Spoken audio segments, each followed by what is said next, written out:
तो राजस्थान कांग्रेस से जुड़ी बड़ी खबर आपको बता रहे हैं। 62 नगर कांग्रेस कमेटियों की कार्यकारिणी जारी कर दी गई है। जी हां, डोटासरा के अनुमोदन के बाद कार्यकारिणी जारी की गई है। केकड़ी और टांटोटी नगर कांग्रेस कमेटी घोषित हुई है। कठुमर नगर कांग्रेस कमेटी को नई मंजूरी मिली है। वहीं सिवाना, समदड़ी और सिरधरी की कमेटियां गठित की गई हैं। गुड़ामलानी नगर कांग्रेस कमेटी की कार्यकारिणी जारी है। राजस्थान कांग्रेस कमेटी प्रदेश कांग्रेस कमेटी का यह आदेश है। राजस्थान प्रदेश कांग्रेस कमेटी अध्यक्ष गोविंद सिंह डोटासरा के अनुमोदन के बाद 62 नगर कांग्रेस कमेटियों की कार्यकारिणी जारी कर दी गई है। प्रदेश कांग्रेस महासचिव मीडिया चेयरपर्सन स्वर्णिम चतुर्वेदी ने कार्यकारिणी जारी होने की जानकारी दी। अजमेर जिले की केकड़ी और टांटोटी नगर कांग्रेस कमेटी घोषित हुई है और उसी तरह अलवर जिले की कठुमर नगर कांग्रेस कमेटी को मंजूरी मिली है। बालोतरा जिले की सिवाना, समदड़ी और सिरधरी नगर कांग्रेस कमेटियां गठित की गई हैं। और देखिए, ज्यादा जानकारी के साथ संवाददाता अरबाज इस खबर पर जुड़े हुए हैं। अरबाज, 62 नगर कांग्रेस कमेटियों की कार्यकारिणी जारी की गई है, क्या कुछ जानकारी? जी बिल्कुल, देखिए कांग्रेस का संगठन सृजन अभियान लगातार जारी है। तो प्रदेश में कांग्रेस अपने आप को ग्रासरूट लेवल पर मजबूत बनाने में जुटी हुई है। अभी तक ज्यादातर जो कांग्रेस की कमेटियां थी अलग अलग स्तर पर बना दी गई थी। आज 62 नगर कांग्रेस कमेटियों की घोषणा कर दी गई है और कार्यकारिणी बाकायदा जारी कर दी गई है। जो प्रदेश अध्यक्ष है गोविंद सिंह डोटासरा, उन्होंने इसके ऊपर फाइनल मोहर लगा दी है। और आप देख सकते हैं कि जिस हिसाब से कांग्रेस ने अपने कार्यकाल में स्टेट में अलग अलग जगह रिस्ट्रक्चर किया था जिलों को, उसी के मुताबिक यहाँ पर डिस्ट्रीब्यूशन किया गया है। खासतौर पर आप देखेंगे कि अजमेर जिले से लेकर के बाड़मेर के अंदर, कोटपुतली के अंदर और अलवर से लेकर के धौलपुर, चूरू और ज्यादातर जो है जयपुर के आसपास की जो बची हुई कमेटियां थी उन सभी को। ठीक है अरबाज, बहुत शुक्रिया तमाम जानकारी देने के लिए खबर पे।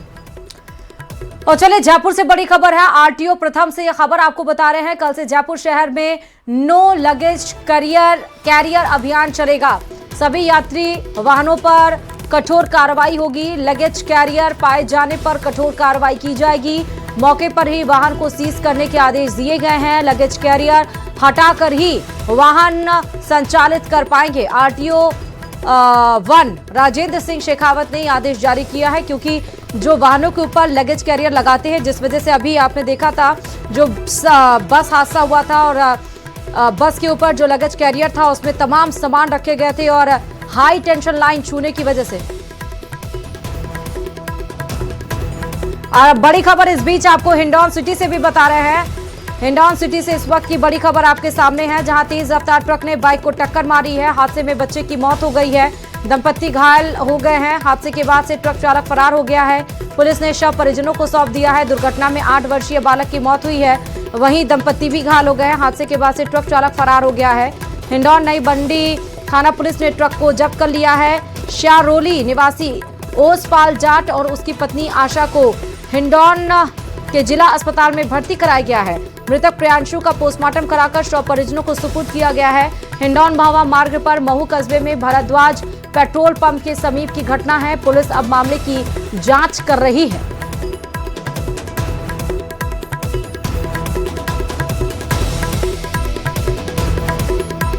तो बड़ी खबर इस वक्त की आपको बता रहे हैं हिंडौन सिटी से, जहां तेज रफ्तार ट्रक ने बाइक को टक्कर मारी है और ये टक्कर इतनी ज्यादा तेज कि हादसे में 8 साल के बच्चे की मौत और दंपत्ति घायल। और चलिए अब आपको जयपुर से बड़ी खबर बता रहे हैं। कल से शहर में नो लगेज कैरियर अभियान चलेगा। सभी यात्री वाहनों पर कठोर कार्रवाई होगी। लगेज कैरियर पाए जाने पर यह कठोर कार्रवाई होगी। मौके पर ही वाहन को सीज करने के यहाँ पर आदेश दिए गए हैं। लगेज कैरियर हटाकर ही वाहन यहाँ पर संचालित कर पाएंगे। आरटीओ 1 राजेंद्र सिंह शेखावत ने आदेश जारी किए हैं। तो इस वक्त की बड़ी खबर आपके सामने है। आपके टीवी स्क्रीन पर आप देख सकते हैं ये तस्वीर, ये बड़ी खबर, जहां इसके पहले आपने देखा था कि एक बस किस तरह से हादसे का शिकार हुई थी। उसके बाद से ही पूरे प्रदेश में अभियान चलाया गया और यह अभियान और तेज हो चुका है। आरटीओ 1 प्रथम ने इसको लेकर पूरी जानकारी दी है। अब किसी भी वाहन में अगर लगेज कैरियर होगा तो उस वाहन को सीज कर लिया जाएगा। अगर आपको वाहन चलाना ही है तो अपने गाड़ी के ऊपर अगर आपने लगेज कैरियर लगवाया हुआ है तो उसको फौरन हटा लीजिए, वरना आपके ऊपर एक तो आप वाहन चला नहीं पाएंगे, वाहन सीज हो जाएगा और ऊपर से आपको जो भी कंपनसेशन पे करने होंगे, वो जो भी आगे की फॉर्मेलिटीज या कार्रवाई होंगी उससे आपको जूझना भी पड़ेगा। और ये बड़ा जो आदेश है वो इसलिए दिया गया है क्योंकि जिस तरह से एक बस हादसे का शिकार हुई थी और बस के ऊपर लगेज कैरियर लगा हुआ था, उसमें तमाम जो लगेज रखे हुए थे और हाई टेंशन लाइन से वो बस छू गई थी, जिसके बाद उस बस में भीषण आग लग गई थी। ज्यादा और जानकारी के साथ संवाददाता आसिफ इस खबर पर जुड़े हुए हैं। आसिफ, नो लगेज कैरियर, अब वाहनों के लिए चेकिंग अभियान तेज, क्या कुछ जानकारी?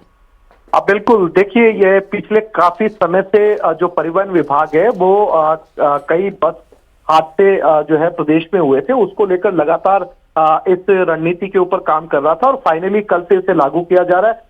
पूरे जयपुर के अंदर कल से जो है वो परिवहन विभाग नो लगेज करियर अभियान की शुरुआत कर रहा है। जो करियर होते हैं वो चाहे बसेस पे हो, चाहे टैक्सी पे हो, कमर्शियल वाहनों पे हो या निजी वाहनों के ऊपर हो, किसी भी वाहन के ऊपर किसी तरीके का कोई भी करियर होगा तो उसकी गाड़ी कल की कल मौके पर ही सीज की जाएगी, क्योंकि इससे पहले उन्हें मोहलत दी गई थी, कुछ समय दिया गया था ताकि सभी बसें और जो निजी और कमर्शियल वाहन है वो अपनी गाड़ियों के ऊपर से करियर को जो है हटा ले। और इस मोहलत में जो लोग हटा चुके हैं वो तो इस कार्रवाई से अलग रहेंगे, लेकिन जो लोग नहीं हटा पाए उनके ऊपर। ठीक है आसिफ, बहुत शुक्रिया तमाम जानकारी देने के लिए। और चलिए आप बात करेंगे खजाने के घड़े की। जी हाँ, कैसे हो कि आपको किसी गड़े हुए खजाने के बारे में पता चले? यकीनन पूरा माहौल कौतूहल से भर जाएगा। कुछ ऐसा ही हुआ है टोंक के निवाई इलाके में, जहां के देवरी गांव में ऐसे ही एक जमीन में गड़ा हुआ घड़ा मिला। क्या है पूरा मामला, दिखाते हैं इस रिपोर्ट में। गुलाब की खुशबू, खजाने का राज, निकला खजाने का घड़ा, बचा हंगामा बड़ा। सरकारी ट्रेजरी में कैद सदियों पुराना राज।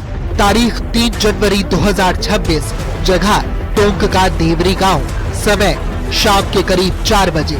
ये उस वक्त की डिटेल्स हैं जब चारागाह की जमीन पर ग्रामीणों को ताजी गुलाब की पंखुड़ियां और गीली मिट्टी दिखाई दी। गांव में सन्नाटा पसर गया। सबको लगा कि जमीन के नीचे किसी लाश को ठिकाने लगाया गया है। खौफ इतना था कि तुरंत पुलिस बुलाई गई, लेकिन जैसे ही जेसीबी ने करीब 15 फीट तक की मिट्टी हटाई, वहां से लोहे का भारी भरकम घड़ा मिला। ग्रामीणों को लगा कि सदियों पुराना खजाना हाथ लग गया है। फिर क्या था, हजारों की भीड़ उस घड़े पर टूट पड़ी। लोगों में इस घड़े को छूने और इसे लूटने की होड़ मच गई। हालात बेकाबू होते देख पुलिस को मोर्चा संभालना पड़ा और भीड़ को तितर बितर कर घड़े को अपने कब्जे में लिया। गांव के चौपालों पर अब सिर्फ एक ही चर्चा है कि भाई खजाना मिला है। कोई इसे सोने की मोहरों से भरा घड़ा बता रहा है तो कोई इसे चांदी की देग कह रहा है। ग्रामीणों का यहाँ तक दावा है कि उन्होंने घड़े के अंदर चमकता हुआ कुछ देखा है। ग्राउंड जीरो पर न्यूज 18 राजस्थान यहाँ पर मौजूद है।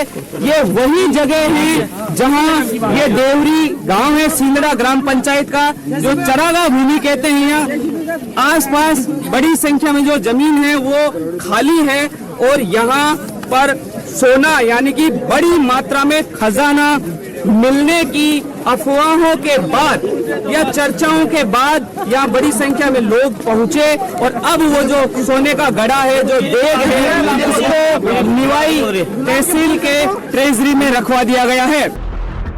वहीं प्रशासन की खामोशी ने सस्पेंस को और बढ़ा दिया है।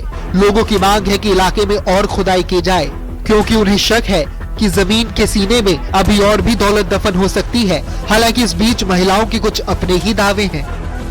सोना का घड़ा मिला, क्या था उसके अंदर? ईटी सोनी जी।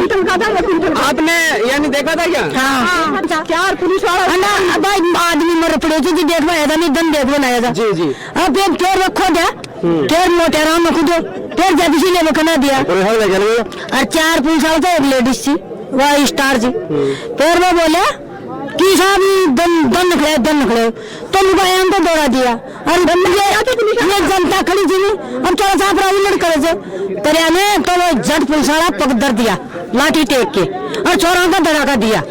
फिलहाल इस भारी भरकम देव को सील कर पुरानी तहसील के ट्रेजरी दफ्तर में रखवा दिया गया है। तहसीलदार नरेश गुर्जर का कहना है कि इस रहस्य से पर्दा तभी उठेगा जब पुरातत्व विभाग की टीम मौके पर आएगी।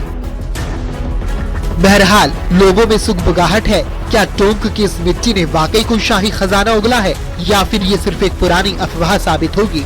इसका इंतजार तो पूरे टोंक को है। Bureau report, news 18।